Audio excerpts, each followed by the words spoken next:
Hello students, कैसे हैं आप सब लोग। स्वागत है आपका हमारे मिशन #एजुकेशन आपके घर में। कल हमने आसियान का सांगठनिक भाग है वो पढ़ा था। आज हम आसियान के कार्य, उसकी भूमिका और आसियान और भारत आपस में किस तरह से संबंधित है उसके बारे में चर्चा करेंगे। आसियान एशिया महाद्वीप का बहुत ही महत्वपूर्ण क्षेत्र है। कल हमने आपको बताया था दक्षिणी पूर्वी एशिया शब्द का प्रयोग सबसे पहले माउंटबेटन ने किया था।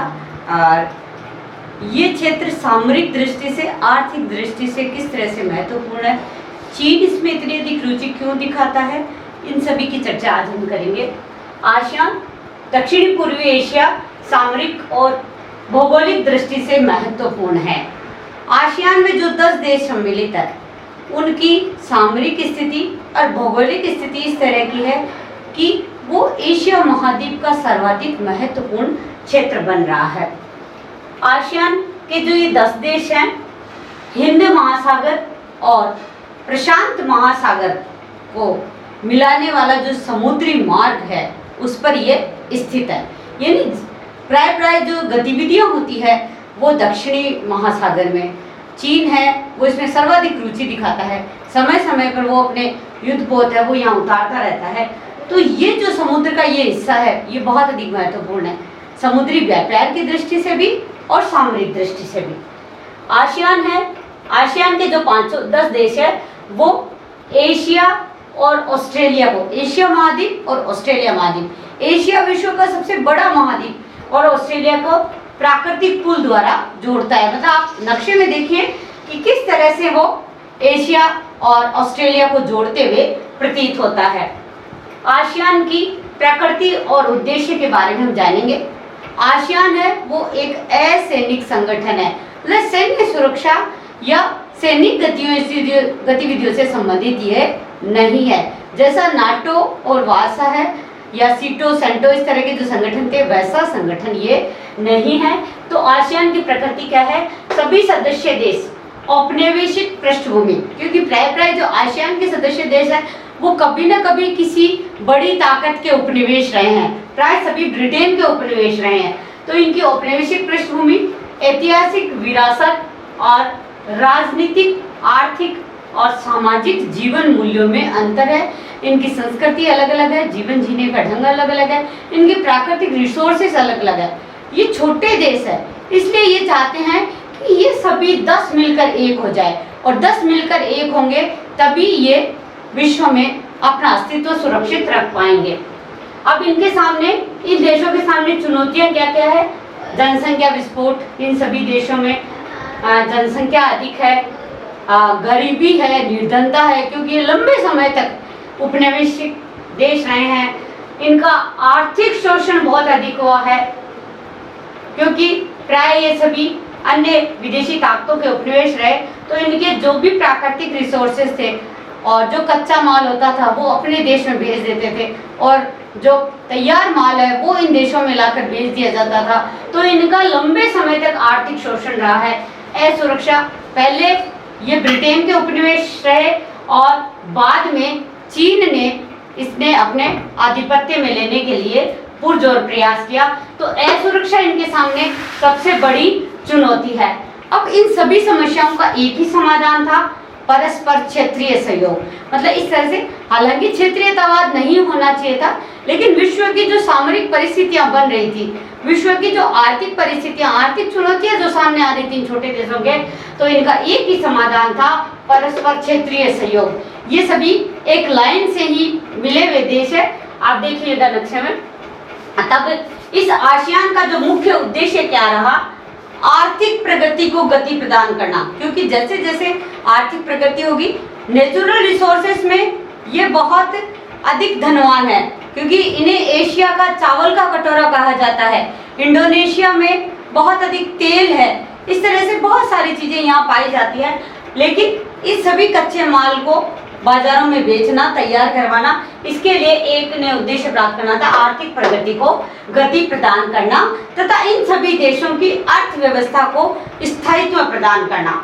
आर्थिक प्रगति करना और अर्थव्यवस्था को स्थायित्व प्रदान करके ये अपना अस्तित्व है वो विश्व में ठीक ढंग से बनाए रख सकते थे। राजनीतिक, सामाजिक, आर्थिक, सांस्कृतिक, व्यापारिक, वैज्ञानिक और तकनीकी और प्रशासनिक, इन सभी क्षेत्रों में परस्पर सहयोग करना और विभिन्न साझी समस्याओं का, जो समस्याएं एक जैसी थी उनका मिलकर समाधान ढूंढना इन आसियान संगठन का प्रमुख उद्देश्य था।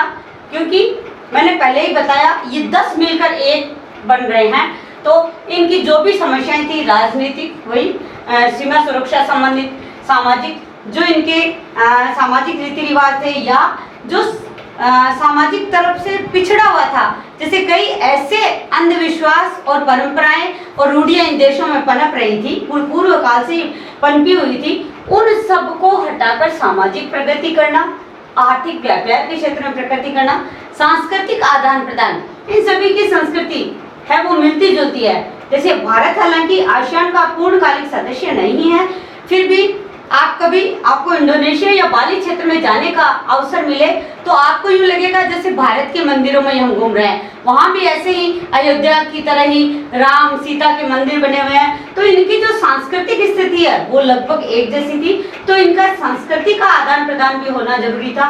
व्यापार और वर्तमान में जैसे औद्योगिक क्षेत्र में प्रगति हो रही थी विश्व की, तो उस विश्व की प्रगति में शामिल होने के लिए, उनके बराबर बने रहने के लिए इन देशों को अपनी वैज्ञानिक और तकनीकी प्रगति की भी आवश्यकता थी, जिस पर ये काम करना चाह रहे थे और इन सभी में ये एक दूसरे का साथ दे रहे थे। साझा बाजार तैयार करना, यानी जैसे इंडोनेशिया के पास तेल अधिक था और वियतनाम के पास गैस है वो अधिक मात्रा में थी, तो इस तरह से ये एक दूसरे को चीजें आदान प्रदान करके एक दूसरे का विकास करने के लिए साझा बाजार तैयार करना चाह रहे थे और इनके मध्य व्यापार बढ़ाना चाह रहे थे। क्योंकि चीन लगातार आसियान को एक बड़े बाजार के रूप में देख रहा था, आसियान के देशों को, तो चीन का आधिपत्य न हो, साम्यवादी ताकतें न बढ़े, तो इनको आपस में ही अपने मध्य व्यापार बढ़ाने के लिए इन्होंने आसियान संगठन का संगठित किया था। अब हम ये थे आसियान के उद्देश्य और प्रकृति, क्योंकि आसियान का उद्देश्य है वो किस तरह के थे और इसकी प्रकृति है वो असैन्य संगठन की थी, ये आपको समझ लेना है। आसियान के कार्य और भूमिका, आसियान किस तरह के कार्य कर रहा था इसके बारे में हम चर्चा करेंगे। वैयक्तिक कार्य प्रणालियों को क्षेत्रीय आधार पर सुलझाने का प्रयत्न करना, मतलब जो इनकी वैयक्तिक कार्य प्रणाली थी वो क्षेत्रीय आधार पर 10 देशों का एक समूह है ये, तो ये आपस में सुलझाने का प्रयास कर रहे थे। इसके लिए आसियान ने क्या क्या कार्य किए? 1969 में संचार व्यवस्था और सांस्कृतिक गतिविधियों को बढ़ाने के लिए ये रेडियो और दूरदर्शन पर आपस में कार्यक्रमों का आदान प्रदान कर रहे थे। ये सभी समूह देशों ने आपस में रेडियो और दूरदर्शन पर अपने कार्यक्रमों का प्रसारण शुरू किया, जिससे वहाँ के जो स्थानीय लोग हैं वो भी आसियान की प्रकृति समझ सके, आसियान के देशों के बीच किस तरह का संबंध चल रहा है वो समझ सके। पर्यटन के क्षेत्र में आसियान ने आसियंटा नामक एक सामूहिक संगठन की स्थापना की थी और आसियंटा के अंतर्गत ये 10 देश आपस में बिना वीजा के एक दूसरे के देश को घूम सकते थे, क्योंकि इससे पर्यटन को भी बढ़ावा मिलता और दोनों का पर्यटन क्षेत्र में जो व्यापार है उसको भी बढ़ावा मिलता। क्योंकि अगर पर्यटक एक देश से दूसरे देश आते हैं तो वे बहुत सारी चीज़ों को साझा करते हैं और वहाँ की संस्कृति को समझते हैं, वहाँ की सामाजिक परंपराओं को समझते हैं और साथ ही साथ व्यापार को बढ़ावा मिलता है। क्योंकि मान लो वियतनाम से एक व्यक्ति आएगा इंडोनेशिया में, तो वो इंडोनेशिया की जो बहुत ही महत्वपूर्ण उसकी सांस्कृतिक विरासत की पहचान वाली कोई न कोई वस्तु अपने देश में जरूर लेकर जाएगा। साथ ही साथ होटल बिजनेस भी है वो पर्यटन से ही बढ़ता है। तो इस तरह इन्होंने आसियंटा नामक संगठन की स्थापना की थी और 1971 में जो हवाई सेवाएं हैं उनमें एक दूसरे के अधिकारों की रक्षा के लिए खड़े हुए थे। जैसे वहाँ एक दूसरे के जो प्लेन हैं उनको अपने यहाँ उतरने देना, उनको सहायता देना, इस तरह से। और 1972 में मैंने पहले ही बताया था कि ये हिंद महासागर और प्रशांत महासागर को मिलाने वाला एक समुद्री मार्ग भी है। तो 1972 में इन्होंने जो प्रशांत महासागर और हिंद महासागर में जहाज फंसे हुए थे उनको भी सहायता देना शुरू किया था, जिससे ये निकल सके उससे बाहर। साथ ही ये सभी देश लगभग कृषि उत्पादक राज्य थे, तो इन्होंने कृषि और खाद्यान्न के क्षेत्र में उत्पादन में प्राथमिकता है वो अपना ली थी कि कृषि और खाद्यान्न में हमें आत्मनिर्भर बढ़ना है और एक दूसरे को आयात निर्यात को बढ़ावा देना है। अब यह है कि भारत है वो लगातार आसियान में रुचि दिखाता आया है। भारत आसियान के 10 सदस्य देशों में शामिल नहीं है। 1996 में इसे पूर्ण संवाद सहयोगी सदस्य बनाया गया था, उससे पहले यह आंशिक सदस्य था। तो भारत है वो आसियान में अधिक रुचि दिखाता है। इसके क्या कारण रहे हैं उसको भी हम समझाएंगे कि आपके प्रश्न आ सकता है आसियान और भारत के संबंध बताइए, या आसियान में भारत की भूमिका का विश्लेषण कीजिए, या भारत का आसियान क्षेत्र में रुचि लेने का क्या कारण है।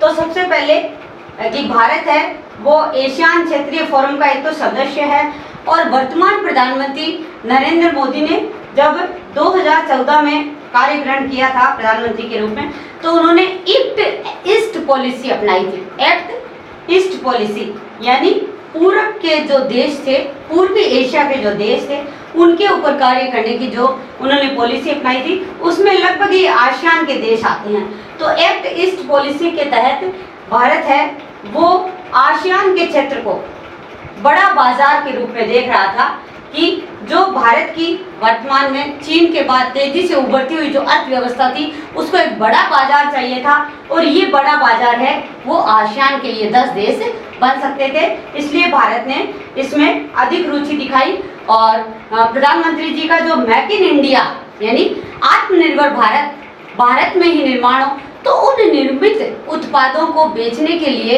जो बाजार था वो आसियान था। इसलिए भारत ने लगातार आसियान के देशों में रुचि दिखाई, आसियान संगठन में। इसके अलावा भारत को जो तेल और प्राकृतिक गैस और ऊर्जा की जो आवश्यकता थी वो भी इन छोटे देशों से पूरी हो सकती थी, इसलिए भी भारत है वो आसियान में संबंध रखना चाह रहा था। जैसे कोयले की मांग है वो इंडोनेशिया पूरी कर सकता था, गैस की मांग है वो वियतनाम वो ऑस्ट्रेलिया से पूरी हो सकती थी। तो भारत ने अपने ऊर्जा की जो है प्राकृतिक गैस और ऊर्जा की आवश्यकता को पूरा करने के लिए भी आसियान के साथ संबंध अच्छे बनाए थे।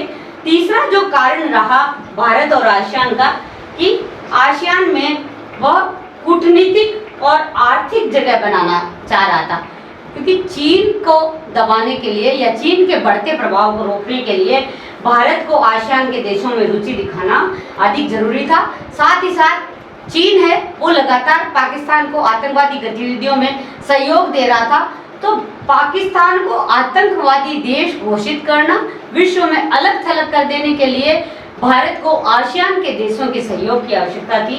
तो भारत ने इसलिए इनमें अधिक रुचि दिखाई, और भारत के इन्हीं प्रयासों के कारण म्यांमार जो लगातार वियतनाम और चीन से प्रभावित रहता था, उसने अपनी स्वतंत्र विदेश नीति अपना ली थी।